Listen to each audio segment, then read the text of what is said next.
sono lieto di essere con voi, ma trovo sempre molto difficile di parlare di cose che certamente conosco, ma che devo tradurre in termini comprensibili e soprattutto collegarli all'intimo. Io ho scelto di fare questo piccolo percorso. Nella mia giovinezza sono stato cattolica, ma diciamo così con impostazione laica, ho avuto 4 punti di riferimento dal punto di vista etico: che esisteva il bene comune, secondo che ciascuno di noi doveva agire con spirito di servizio rispetto alle opportunità che la vita gli offriva, alle scelte che la vita gli offriva. Questo terzo principio comportava l'attenzione agli altri, il mettersi nei loro panni per capire esattamente che cosa volevano e come eventualmente collaborare perché raggiungessero le loro finalità. Infine un quarto principio, sempre molto laico, è quello mi è stato insegnato, me lo sono insegnato, di diffidare dall'essere dentro una massa, di ragionare con la testa, di insegnare a tutti quelli con cui fosse stato in contatto a non accodarsi a movimenti omologanti che portassero alla rinuncia a una riflessione. Questo l'ho applicato in varie posizioni all'università,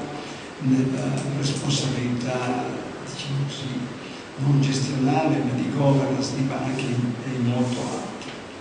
Credo che questo non sia però quello che è avvenuto nei 60 anni o 65 anni che mi separano dalla mia prima giovinezza. Però io ho cercato sempre di farlo. Molte cose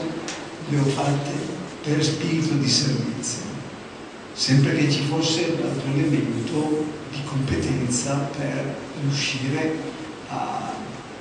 Ho sempre rifiutato delle cose per le quali non ero assolutamente competente e che erano, diciamo così, manifestamente contro il bene comune, che fossero macroscopicamente indirizzate verso l'appropriazione di benefici personali. Qualche volta ho anche avuto rifiuto. Questa è una premessa, ma voi mi prendete per un esperto di banca, io non posso che dire i modi in cui la banca, no, ha finito per aggravare la crisi che nasce dalla banca, si è trasmessa all'economia reale ed oggi è rimbalzata come una pallina da ping pong impazzita sui vari mercati, ma comunque vede ancora, diciamo, protagonista e tendenzialmente tale da non risolvere, forse aggravare i problemi,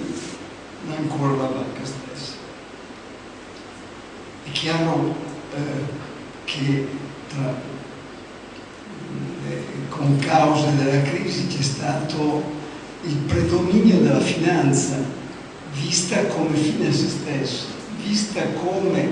meccanismo attraverso il quale si poteva ottenere dei risultati ottimi dal punto di vista del guadagno, del profitto, attraverso differenziali di qualche cosa, di prezzo, tra prezzo di acquisto e prezzo di vendita, che fossero titoli, abitazioni, terreni, derivati, che erano quasi indifferenti, titoli di Stato, che erano quasi differenze che potevano essere colte nei due sensi, cioè di portare una cosa da un prezzo basso a un prezzo alto o viceversa deprezzare la cosa da un prezzo elevato a un prezzo basso. Se volete usare un termine corrente, la banca è stata deviata dai suoi compiti originali per svolgere di fatto delle operazioni di taglio essenzialmente speculativo. Questo non è finito,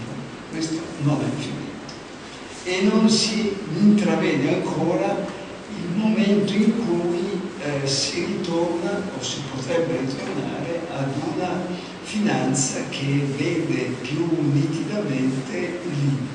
contatto e il rapporto tra le due parti del rapporto finanziario, chi dà i fondi e chi li utilizza.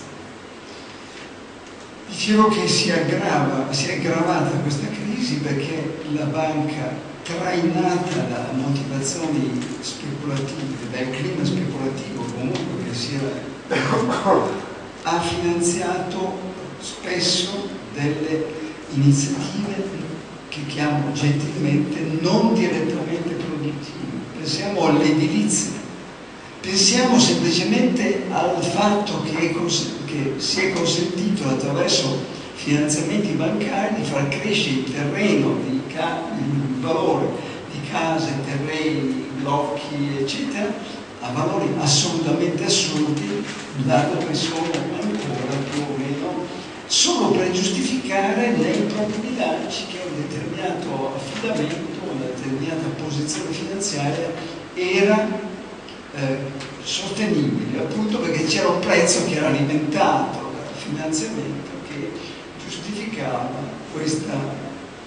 Pensiamo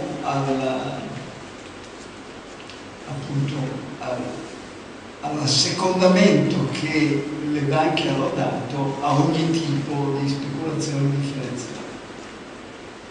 Pensiamo alla concentrazione su aree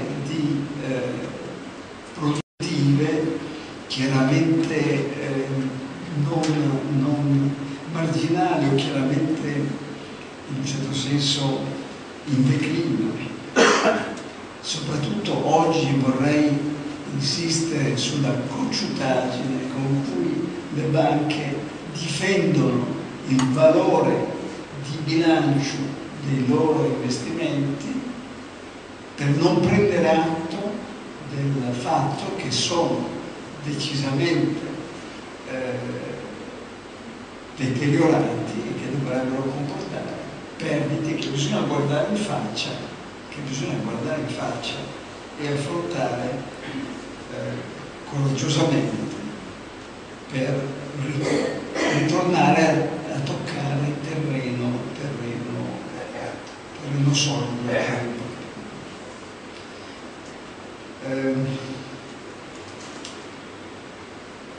Le banche hanno fatto delle cose gravi, come è abbastanza noto, perché hanno smentito dei principi molto laici, molto di base, conoscere il proprio prodotto e conoscere i propri clienti. Hanno su questo, nonostante la pubblicità che si fa di comportamenti diversi, le banche hanno approfittato della loro posizione di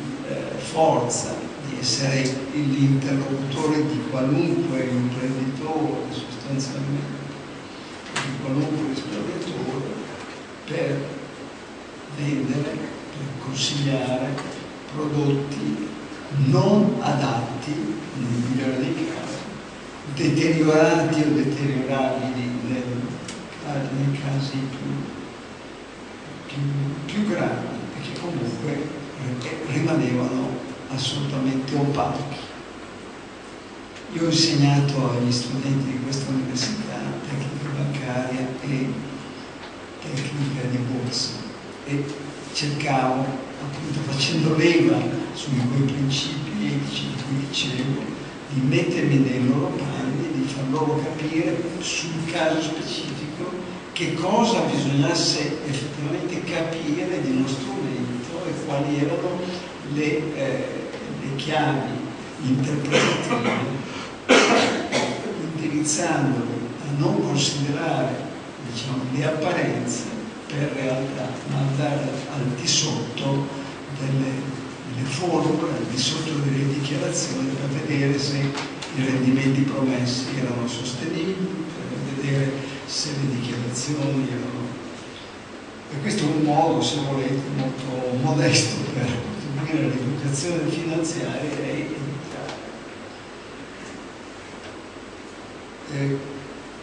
le banche dovranno presto o tardi tornare a una intermediazione più diretta, cioè dove ci siano meno strati di strumenti, meno numero di strumenti e la visione più diretta e più comprensibile delle reali esigenze del cliente. Per fare questo però bisogna che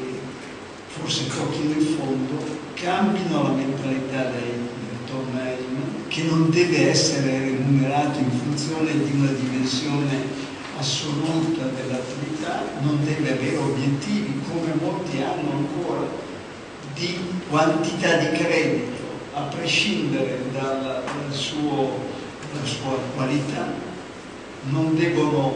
avere obiettivi di vendita ad ogni costo di prodotti di cui appunto la banca potrebbe eventualmente vergognarsi. C'è qualcosa però che dobbiamo fare anche noi. Qui sono sulla pista di Colombo. Se questa situazione si è creata è perché